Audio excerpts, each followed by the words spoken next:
because it's the silly, stupid, fascinating, weird, wonderful. They're my people, and more often than not, they're the geeky people as well.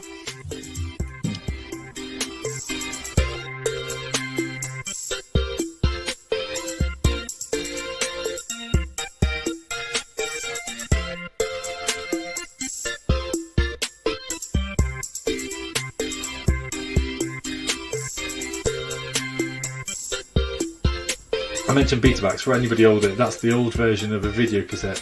Video cassette is an old version of a DVD. A DVD is not set with a cloud.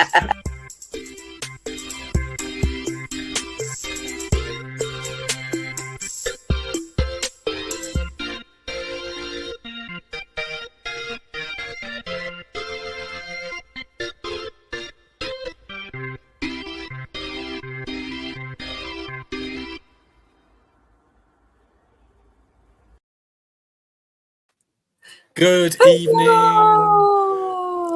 Oh, I've just noticed that there is a banner still saying we are starting shortly. We have started. We're starting now. Welcome to another episode of Faith and Geekery, episode 14 of series 2. Whether you're tuning in live, tuning in the future or the past, maybe not, or on podcast. Daisy wasted time rewinding. It's hello from me, and it's also hello from me. Nice. Yes, if you don't know, solid. that's Becca and it's Mark. Welcome. That's a solid beginning. If you've never tuned into Faith and Geekery before, we are an informal stream on a Tuesday evening at 8 o'clock UK time. That's GMT +1. And we chat about all kinds of hobbies and interests, and sometimes put a bit of a faith spin on them. But don't worry, we're not here to preach or to kind of bash you over the head with the Bible, or I'm not at least. And we are here to just kind of share on our journey and just spend some time and chatting. We have usual events and activities, and the very first question we tend to ask is, what geeky thing have you been up to? Becca, I'm going to ask you that question. I still play Second Life, and which is a virtual world, a bit like what Meta would like to be and just isn't. I've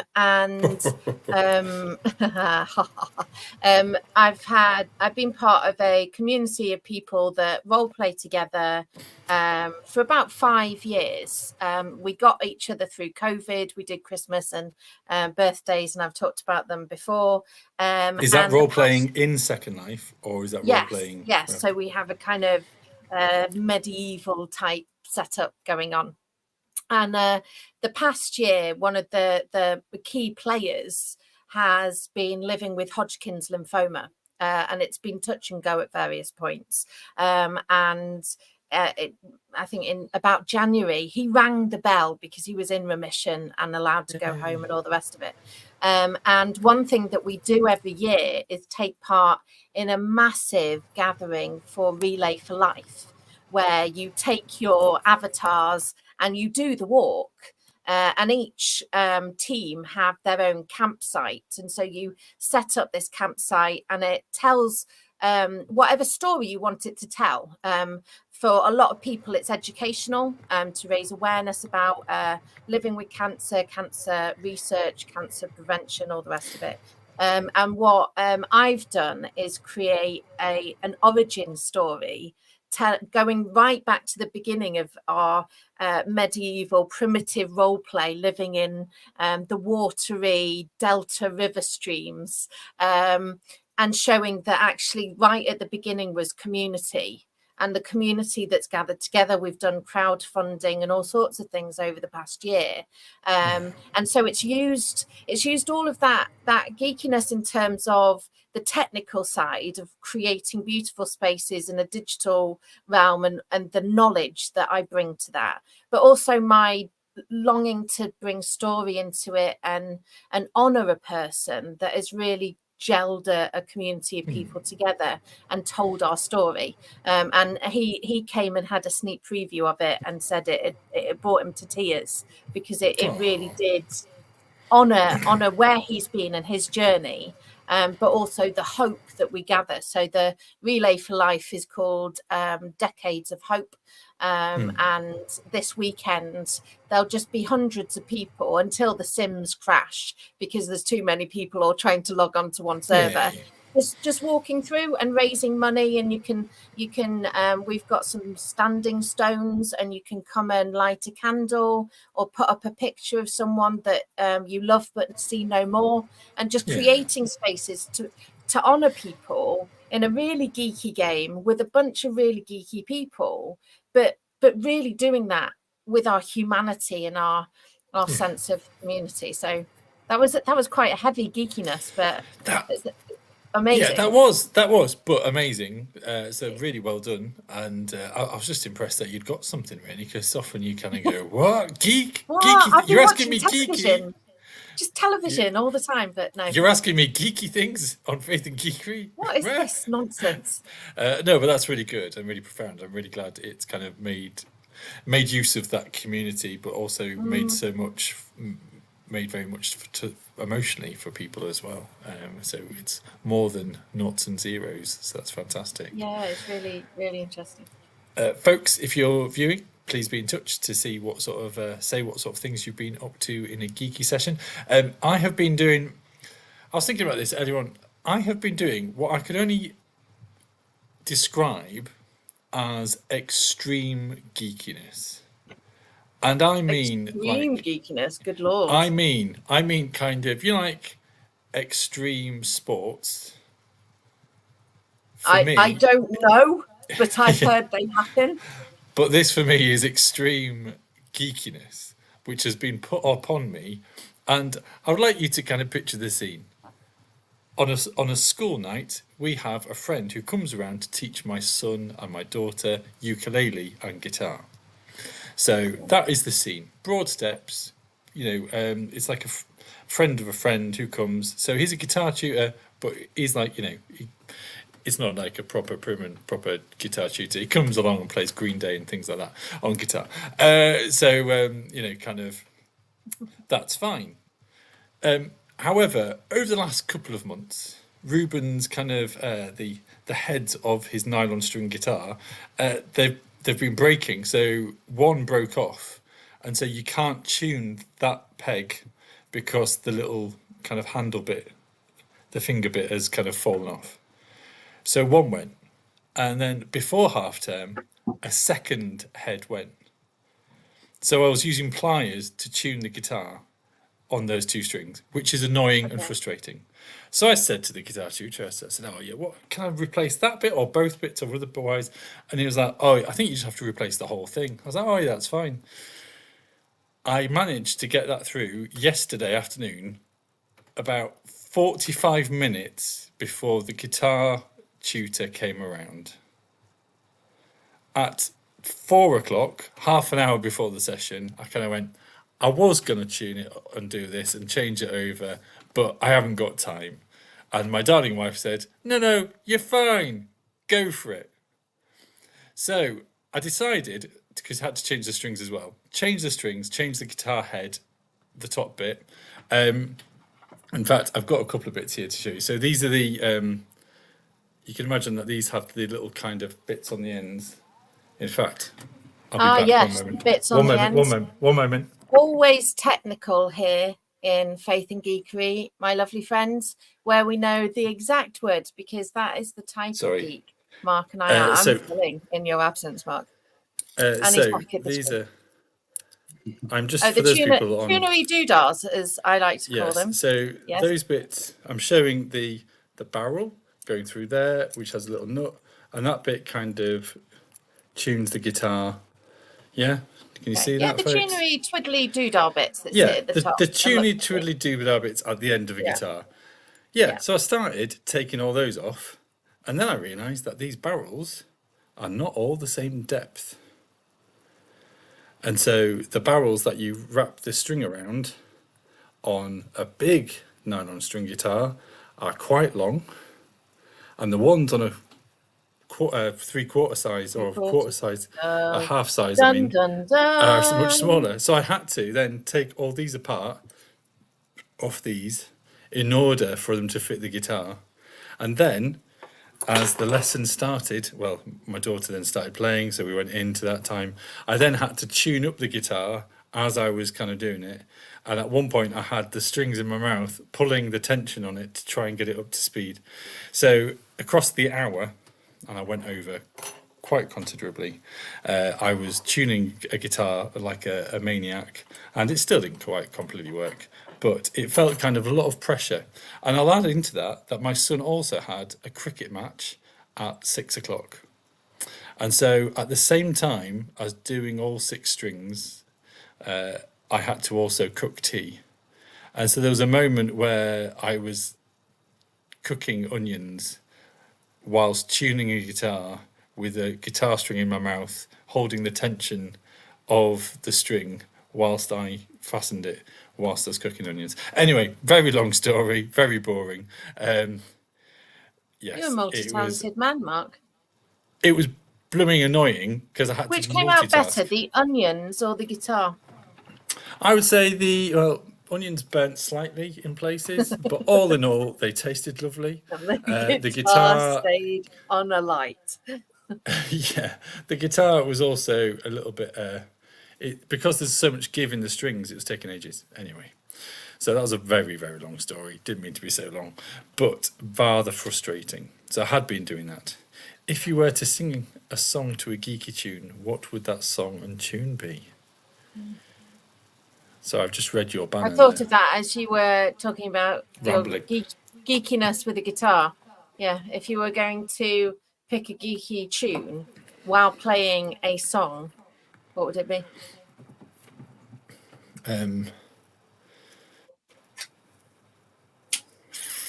I feel the Red Dwarf theme tune is very underutilized. What am I doing? Oh gosh, what am I up to? Sorry, that feels as if I'm out of my depth. Mark Stennett, the musical. Oh my gosh, what am I doing now? Other songs and things are available. Anyway, shall we move on? Yes, let's. So, folks, we don't have a guest tonight, but we are going to do a bit of a catch-up. We are going to just see how we are faring and see how we're doing. But we're also going to open up the channel, open up the conversation to what sort of things we would like to see in the coming months. And there will be a Google form that you can click on, or otherwise in comments or other places, and I'll try and put it onto the podcast too. So, failing that, after that, we are going to come to the geeky news.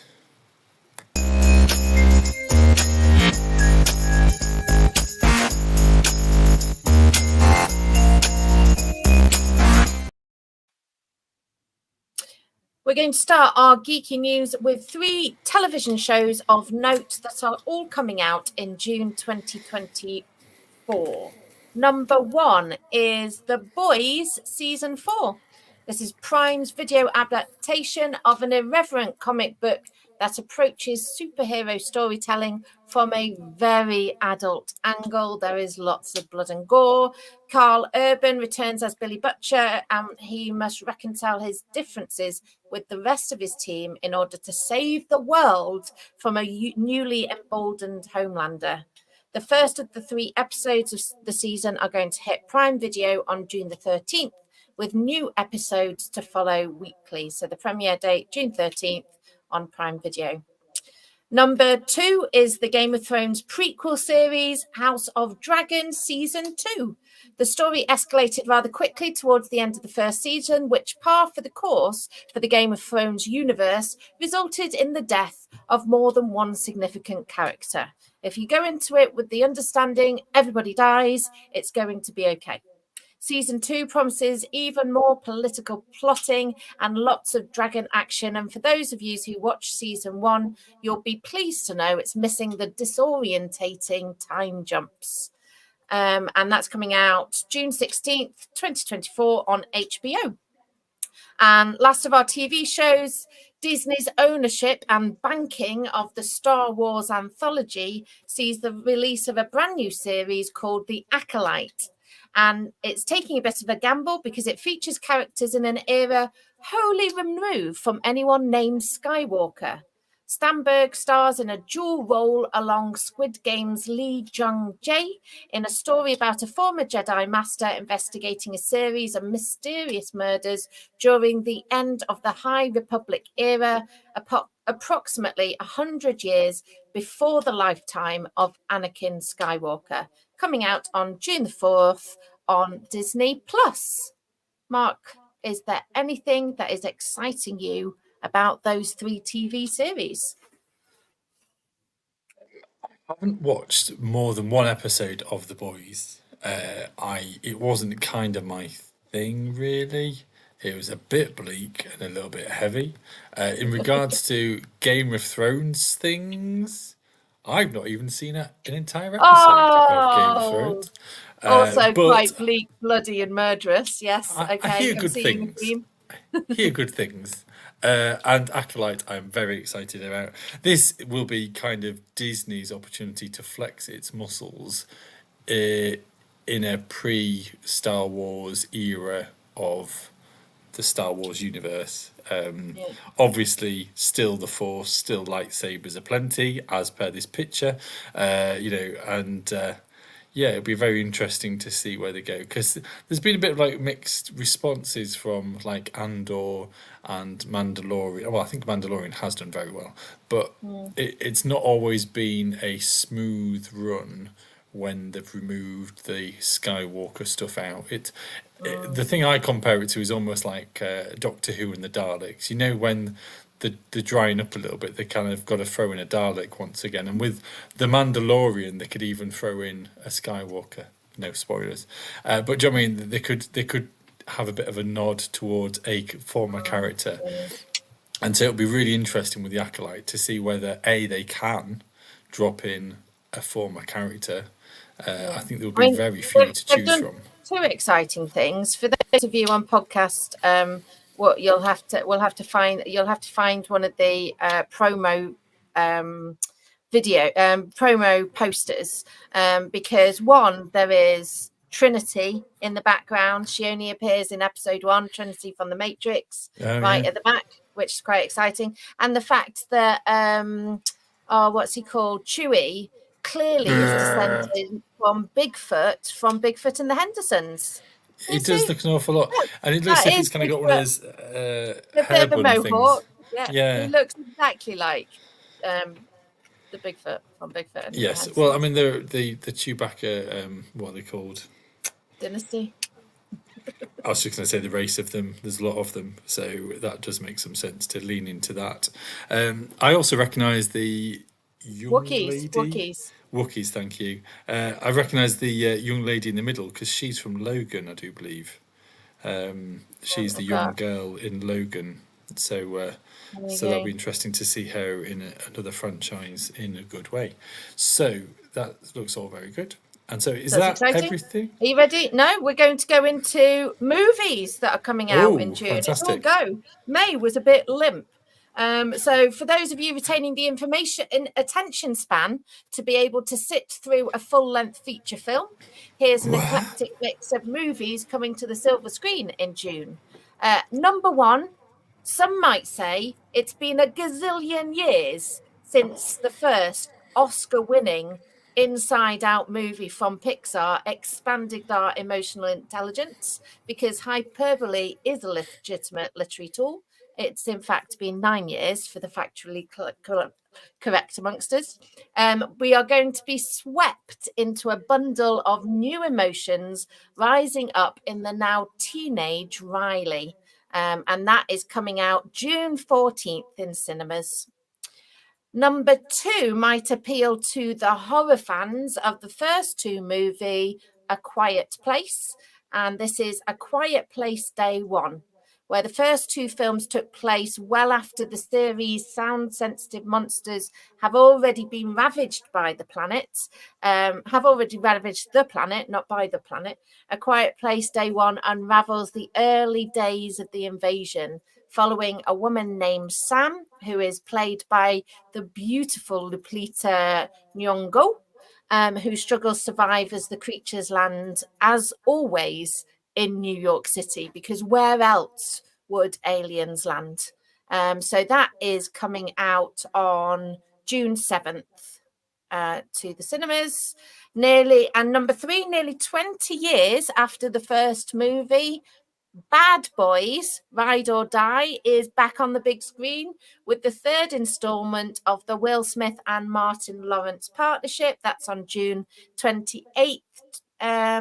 And number 4, for those of us who squealed like little girls at the Oscars, as the collaboration between writer-director Yorgos Lanthimos and Emma Stone produced 4 Oscars for Poor Things, 2024 has birthed another love child from their collaboration. As is often the way with a second child, Kinds of Kindness is said to be even more challenging than their first movie baby. And it's following the loosely connected trio of stories starring Jesse Plemons, Hong Chow, William Dafoe, and Margaret Qualley. And that is coming out on June 21. Anything exciting in there, Mark? I remember seeing Inside Out, and I haven't seen The Quiet Things. I haven't seen Quiet. I've kind of dipped around it, but I haven't actually sat and watched it because it looks a little bit scary. But she's so worth watching, Lupita, that I'm almost tempted to watch it just because it's her.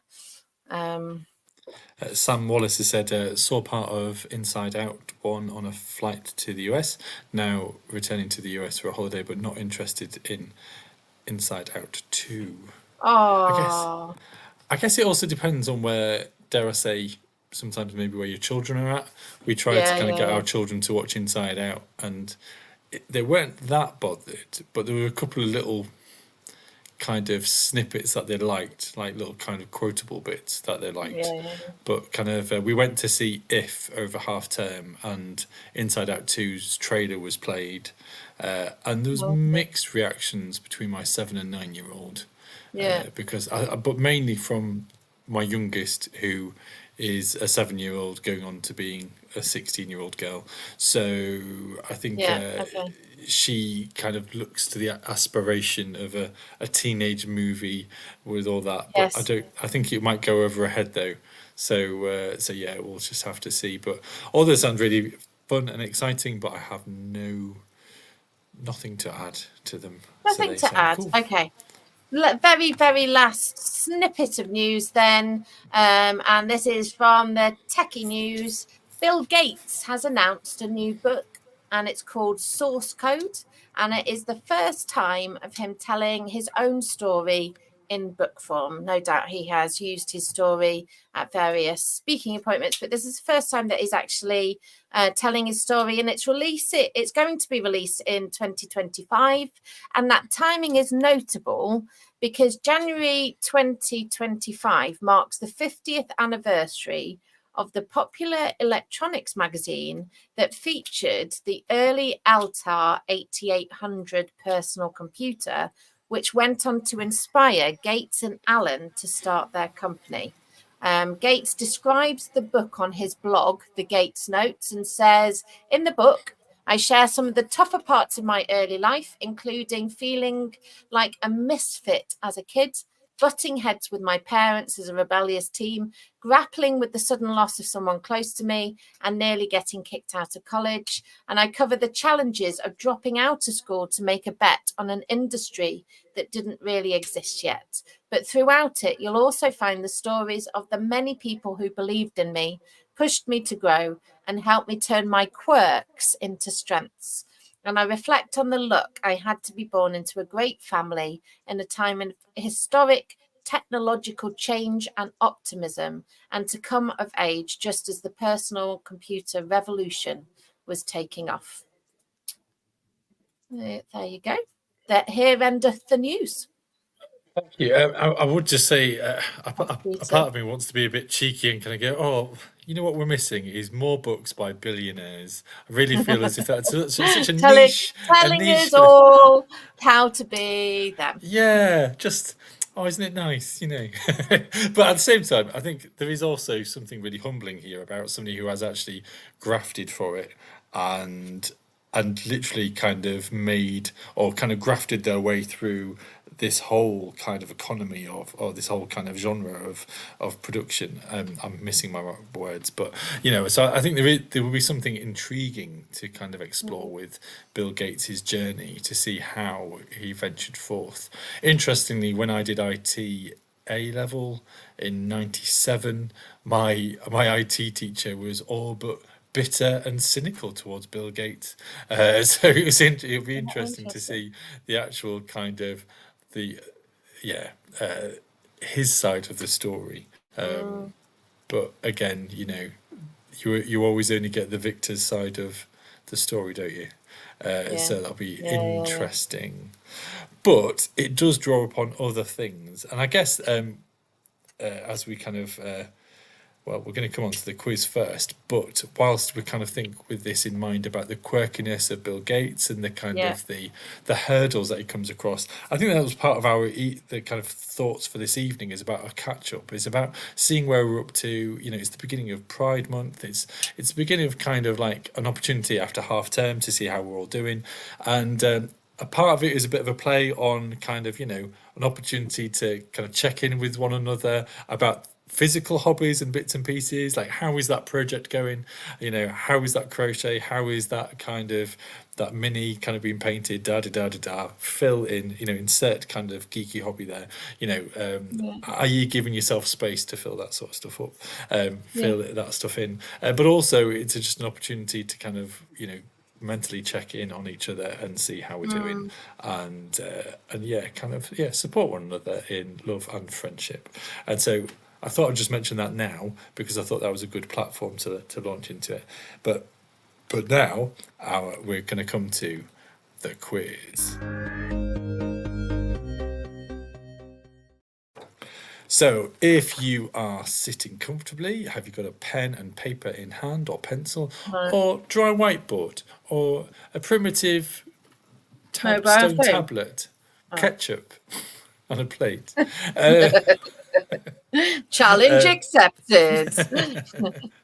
So folks, there is a quiz, and this week it is by myself, and so I think the title of this, if there was a loosely thing, it's going to be either or is the theme, because each one of the questions that I'm going to ask you tonight has like a possibility of two answers.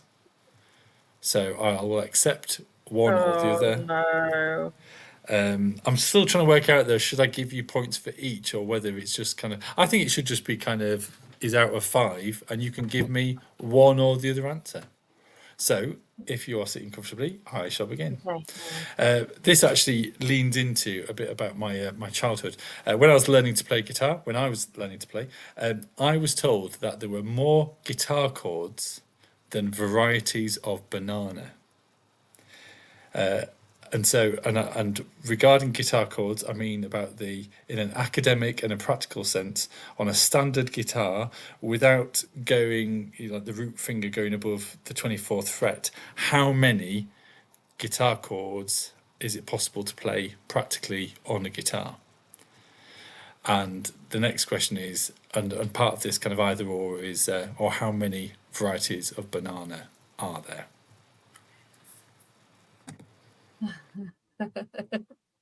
So you can either go for the bananas or you can go for the guitar chords.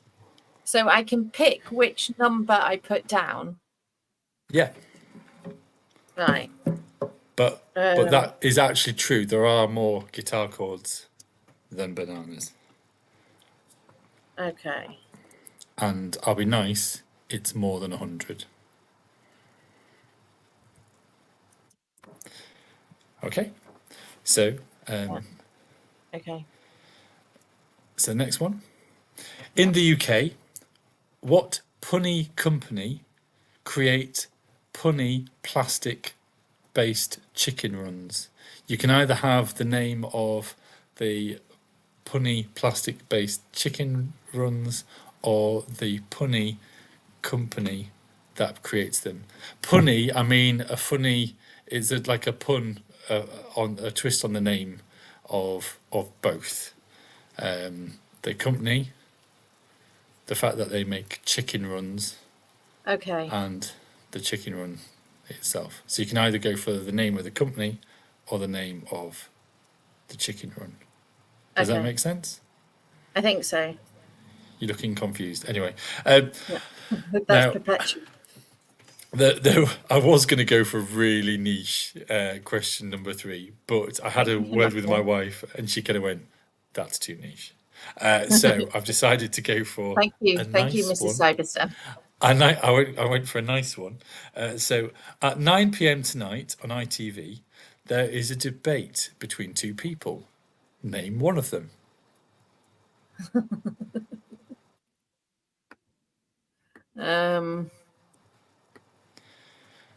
Okay. So that's a UK-based one, I'm afraid, folks. At 9 p.m. tonight on ITV, there is a debate between 2 people. Name one of them.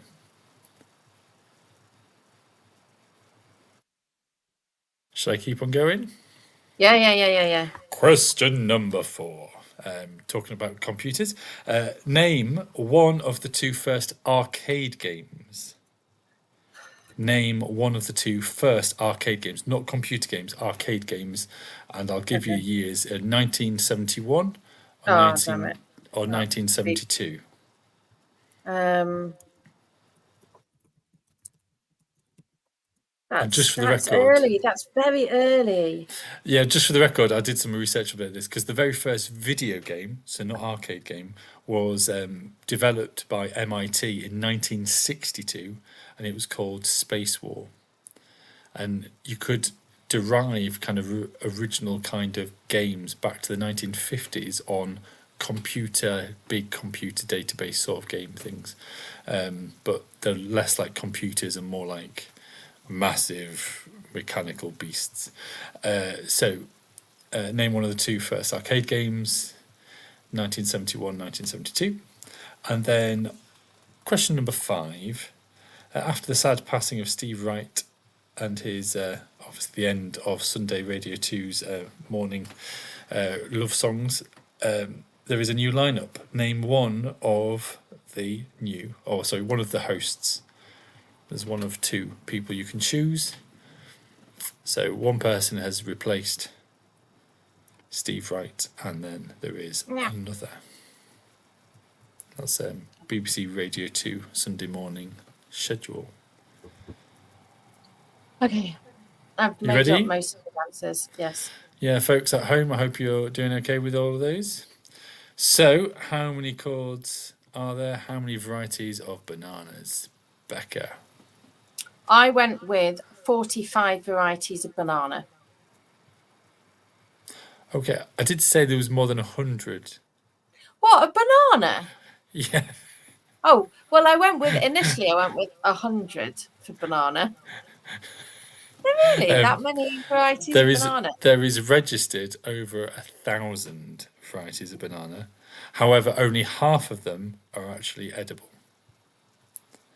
And bizarrely, I had fused bananas. It was like, where the webbing on a hand has been fused. When I was in Uganda, they were like fused together in a big row.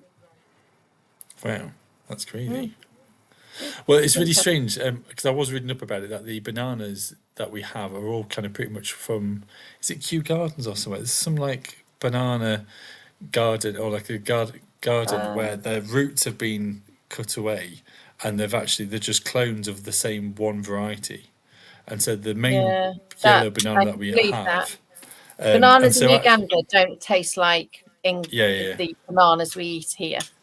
Yeah. So so if anything happens to that variety, there's no evolution of this because it's just one variety of the main variety of banana that we enjoy here in the UK is such a very which is really, really susceptible to disease. And it's a really dangerous plant to therefore farm because of the chemicals you have to use in order to prevent the disease, which means that it can easily get wiped out because they're often in temperate climates. I did a research project once on it just definitely bananas comes across. themselves. Yeah. Fascinating. And yet you didn't know how many. No. Anyway, Why in the would they UK, what trade? punny company and punny plastic-based chicken runs? Do you know any of Eggloo. those? Eggloos, indeed. And the company is Omelette. I didn't know it was omelette. Yeah, I did know Eggloo. I think my parents have an Eggloo Yes. for their chickens. I'm about to pick another one up, or pick one up. 9 p.m. tonight on ITV, there is a debate between two people. Name either of the people. Rami Rishi, yes. I can't remember his surname. Sorry, I didn't realise that the question should have been, name the Prime Minister. I didn't realise that would be challenging for you. Rishi Sunak, do you mean Becca? Yes. Thank you. Thank you for helping Or Keir me. Starmer would be the my other appalling pronunciation of someone's name. Oh, okay, sorry. I just thought it was like a don't care. Who? No, I did. No, I care very much. Number 4, what was the first arcade games? Do you know any of those? I put down Pac-Man or Space Invaders. Oh, I'm afraid not. It was Computer Space, which I think would be. It's like a dot, like a line picture of a spaceship. Yeah. Or Pong. I have written down Pong. Pong was my third in the row. But I didn't enter it, so by my rules, I get no points. Yeah. Sunday Radio 2 lineup on a Sunday morning. Can you name any of the hosts? No, I'm afraid she's midweek. Michael Ball, though, you were very close. Okay. Because Michael Ball used to be the 11 o'clock over lunchtime, but he's now going earlier. And Paddy McGuinness is filling kind of Michael Ball's shoes of the 11 o'clock. Yeah. It was from. Okay. This is what happens when you detach from BBC television viewing. I mean, he's not been on BBC for a few years. But anyway, that is the end of our quiz. And do be in touch, folks, with any of your responses, comments, or numbers out of 5. How well you did. Or quiz tune dances, because we'd always love to see those. You miss them in the background when Mark and I have a little bop. It's also fair to say that when we're kind of preparing ourselves to kind of go live, we also have a little bit of a shake off and a bit of a dance as we go live. Warm up. And I don't know if I've actually told people this before, but one week on Faith and Geekery, I forgot to end the stream, and so there is actually just one episode of Faith and Geekery where you will see me kind of dancing, and I go whoa as I reach for the end stream button because I've forgotten that I didn't press the end stream button, and so there was just like a moment of like mad panic, and I couldn't be bothered to edit it out, so there is a little moment of me going and reaching for the button. Oh, what have we got here? Only 1 out of 5. I did know the name of the MP and leader of the opposition. Fantastic. Well done, Sam. Well done, Sam.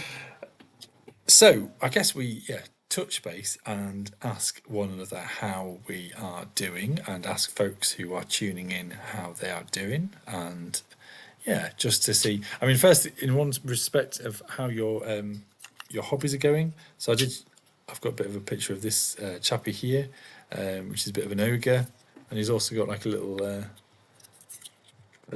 kind of harness and a little shelf to hold some little goblins in. That's something that I've been working on. Been manically doing it over half term for a half term D&D sesh, which was rushed in the end. I did a lovely map of a college and left it at home. So I had the lovely map printed professionally, edited it, spent a good hour on it, and then left it at home. And I was rather I feel that irritated. pain in that. It was mightily annoying. However, my friend who we went to go and stay with had a colour printer, and she just kind of went, yeah, just go for it, print it off. So I was very relieved that we could convey something of the D&D thing there, but I was rather annoyed. But yeah, how are you doing, Becca? How's your geekiness and otherwise? I think my geekiness is what is sustaining me during. There's been a lot of change and a few kind of moments of difficulty and crisis in life, and the ability to not escape, but the ability to kind of really center myself in something and allow all the pressures, all the worries, all the fears, all the distress to just take a break from that by immersing myself into something really engaging and attention grabbing is what's keeping my head above the water. And I think I'm grateful for my ability to hyper focus and to be really in there. My feet have been in the watery rivers. I've been surrounded by reeds. I've been, and I wouldn't say it was an escape because it's not a complete withdrawal, but it is the ability to just be very, very present and give and have some respite from all the turmoil going on everywhere else. So I am always grateful for that. I don't know what it is. I think that it's one of the ways my brain functions, and I am really grateful for that. Good. I think for me, I mean, that's interesting. Oh, go on. No, I was asking you about you, and then you started telling me about you, which I'm very grateful. I mean, the thing is, when I'm doing like these kind of creatures, I'm pushing this orc towards the front again as well, who's a gruesome character. When I'm painting, I'm very much concentrating on this, and I find it really hard to multitask my thought process of trying to get a fine brush or otherwise. And I realise I've still got many lessons to learn regarding kind of painting these chappies. Also 3D printed this as well. But for me, the one place where I can do a bit of a reset is going for a run. And that for me is something that in a week, if I don't run, I feel it. And it is a place where I can, and I don't know if it just forces me into a place that, or I will genuinely though listen to a podcast or something like that, but I will be running and it makes me concentrate on my breathing, makes me just kind of escape a little bit, but it also, because I'm so busy kind of looking at my surroundings, I'm listening to a podcast, I'm going for a run and making sure that the left leg is moving at the, it's all that kind of really basic kind of running stuff. It allows me just to kind of let go of a lot of mental stuff and kind of ponders and queries and have I done this, have I done that?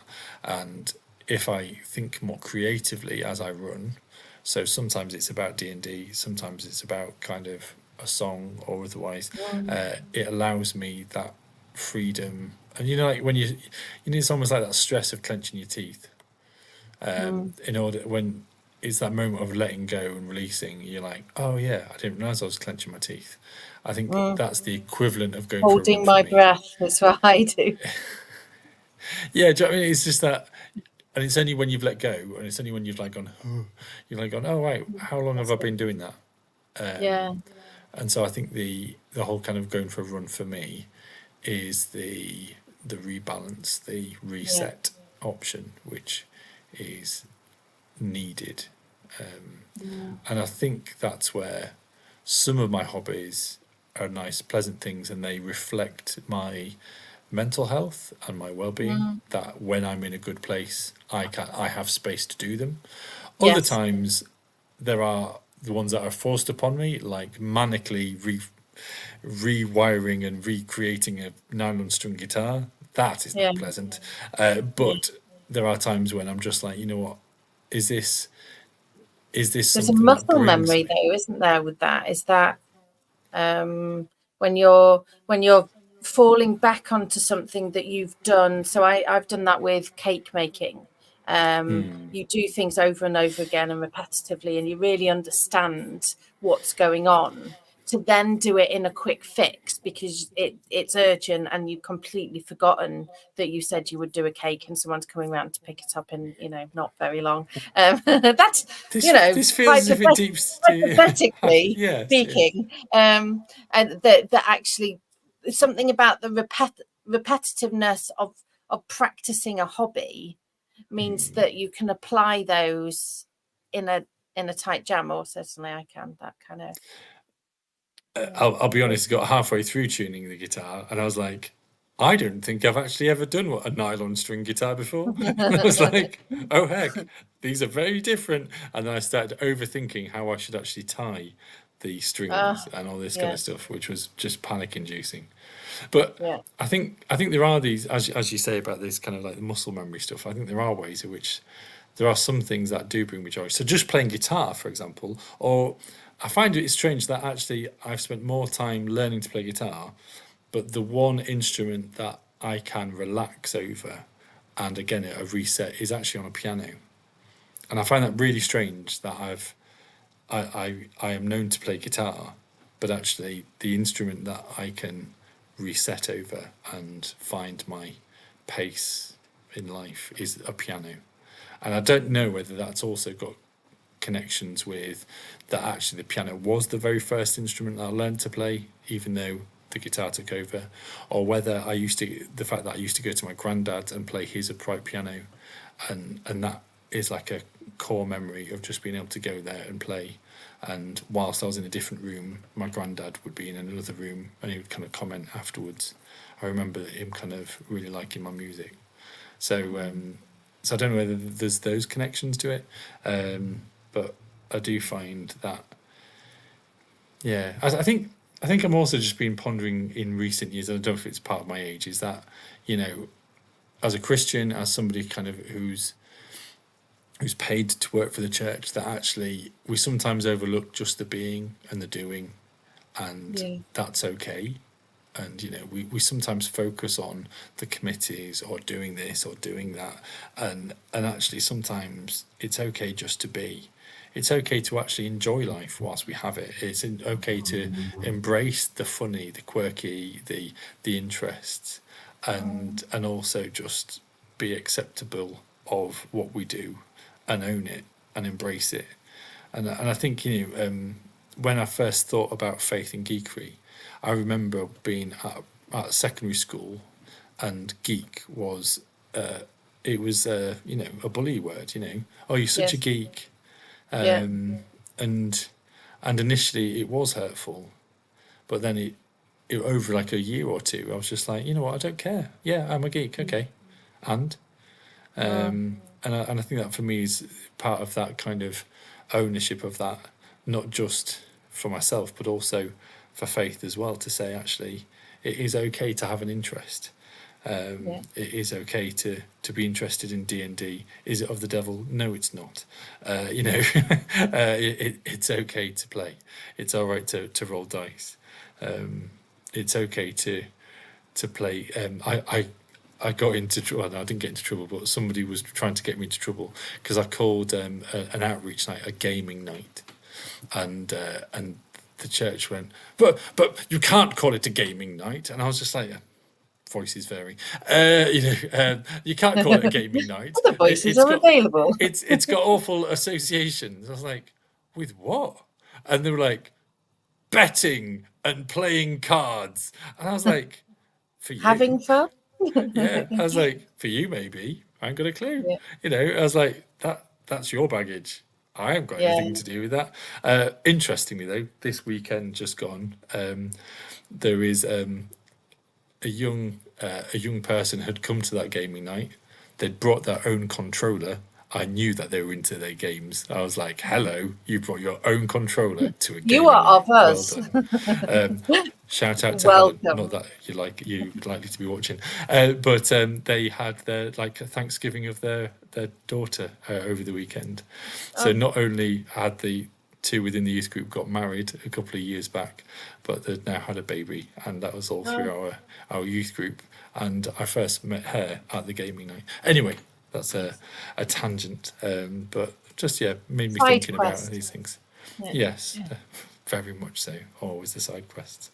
So that's what I've been pondering about, and about kind of that embracing who we are and accepting that acceptance, of kind of actually, you know what, it's okay to love life and to love God, and not to feel guilty over enjoying it. It is a shame. Yeah, it is a shame. And I think there are ways to check whether something's healthy. So I know when I am starting to use, I play Merge Dragons occasionally on my phone. When I'm starting to use that, and I can't help but pick up my phone because I'm really struggling to emotionally regulate. I'm feeling disjointed in the way that I'm thinking, and unable to not pick up my phone when it's becoming compulsive, that I need to do more than what I'm doing with kind of the fun bit of the escapism. And I wish I could just run or even walk, but the portal into the outside world can sometimes be an insurmountable hole of doom.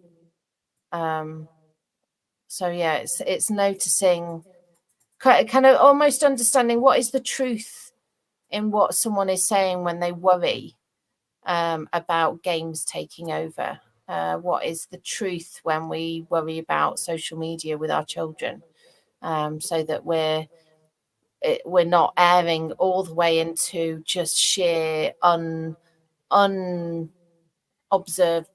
permissiveness, but we're going, what does it look like to be a whole healthy human being who feels joy and experiences story and wonder and mystery and silliness, and what does it look like to ground that in behaving well towards each other, connecting on different levels, and I just wonder what would be the temperance of just games. What is the balance of that? It's the same with if we were only geeky and that never played out into political action, including knowing who our politicians are, and that there's a general election being called. If we were only exploring story and never allowing that to inform the way we engaged and the way we engage with other people's stories in an empathetic way, is there something we can say from a place of truth and love and compassion and empathy and humanity, that doesn't immediately seek to quell and quash someone's joy and delight in something, but just ask the question, what does a healthy version of this look like, and what does an unhealthy version of this look like? And I think that's a more helpful way for me. So I delight in food, but food can also become such a point of coping that it stops being a delight and an enjoyment of the amazingness that food brings and the way it can gather. Whereas for me, it can easily become something that becomes unhealthy. But I wouldn't want to swing all the way to the other side to say only eat gruel and water. And that it's that balance, isn't it? It's that that kind of not Protestant, Puritan reactiveness to decadence. Yeah, it's like the maturity, isn't it, of understanding. Whilst you could kind of quaff and you could kind of really indulge, it's walking that line of moderation and understanding healthy life balance, and whether that's across devices or otherwise. That's really good. Well, thank you, Becca.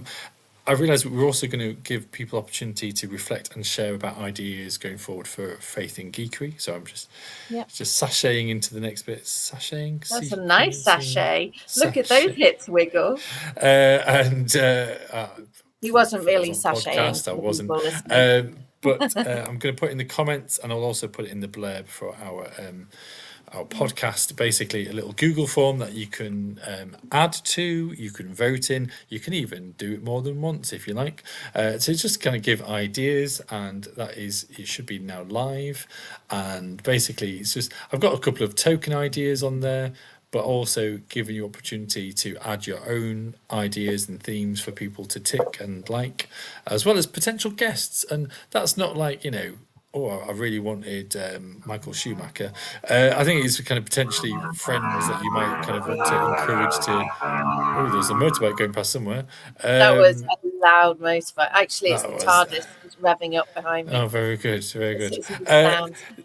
So please follow the link there to kind of give your feedback to that. That would be really good. And then we're going to come to our geeky gallery, if that's okay. And so our geeky gallery, first of all, with Lydia.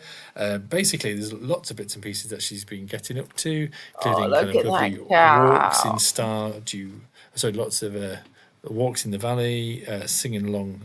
Singing at the trees, a lovely cow at Dumble Farm, as well as the Stardew Valley. And I think there's a little blurb, but it's like a potential spoiler or something, taking photos with cows on the game as well. So that's pretty cool. There is also Mendit Nomad sharing some of his kind of creations, and they look very cool. Look at that tufted grass. It's very cool, tufted grass, isn't it? Yeah, I do like a bit of landscaping, dioramas. That would be. They look quite deserty, as in like deserty, not deserty. That's yum. One S, not two. Yes. So that's these are trifle warriors. I know, wait. Do you know what I mean? They look quite kind of sand swept, which look pretty cool. Then there's a few from different people. Luke's come on. I mean, I think that's a fantastic Pippin. Look at that. Lord of the Rings, which I think is fantastic as a minifigure. He really looks hobbity, doesn't he? Yeah, even though he's tiny, he also looks really short. So it looks really cool. I wonder whether that's like a halfling. Anyway, then Specky Geek has been enjoying Wormspan, which is the dragon variation, which is what my computer is currently resting on to give me my height. So that is very cool. As well as Graham Gog has been to see Men at Arms, which is a fantastic Discworld. So I've been really interested to see how that came across on theatre as well, at the theatre, which is really cool. There's a few of my bits and pieces. I've mentioned the stuff on the that side of the screen and showing the ogre. And what I forgot to mention over half term is I went to see the Mind Mangler, which is from the Mischief theatre company, and our friend David, who came on to talk about Doctor Who, had managed to get his tickets, and we were 3 rows back from the front. And so we were really up close and up front, and it was really hilarious because they asked me what job I did, and they were going to use it, and they kept on referencing me throughout the whole of the show. And so it was really fun. But there's a couple of pictures of the Lincoln Cathedral with the imp, as well as the kinema, which was where we went to the cinema. We went to the old fashioned kinema in the woods in Lincolnshire, which is pretty cool. If you've ever been to that or seen it before, halfway through the movie there's an intermission and there's an organist who starts to play. So it's really sweet.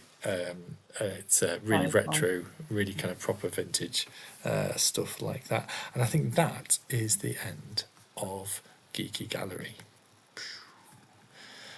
And I think that Look is at that. also Spot on. 9 o'clock, spot on. Mark. 9 o'clock. Yes, I know. It's almost like we practiced it and we're slick and professional Oh, I wouldn't go that far. until this moment right now. Absolutely. Is there anything else to finish on or say or otherwise, Becca, before we leave these good folk to their day? No, not when we've hit it on the dot. There you go. Sam's interested. Sam's In a interested in life the Catchup book. Absolutely. Well, folks, please be in touch. A reminder for our Discord server, our kind of groups on there. It basically, Sam's put love, not live. So just our Discord channel, Discord group to catch up, to share things for the Geeky Gallery, just to kind of touch in and see if you're listening to this on podcast or on your podcast or watching later, then you're able to kind of maybe continue that conversation with folks on Discord. I think it's a really kind of helpful place. It's like a text-based, kind of place to gather and chat and share things from your phone or from your devices. So yes, encourage you to follow that. And I think we should be around a bit more consistently across June, or at least I am. But Becca and I will be chatting in the week and hopefully drawing together a bit more of a timetable or some ideas and making sure that we're a bit more consistent. So thank you folks for tuning in. And if Becca's got nothing more to say, I guess it is goodbye. We love you, geeky nerds. Geeky fatheries, geeky. Oh, we need a collective name. There we go. I'm putting that into my Google form. Fantastic. I'll look forward to reading that. You great big geeks. Yes. Well, in God we geek. So bye-bye for now, folks.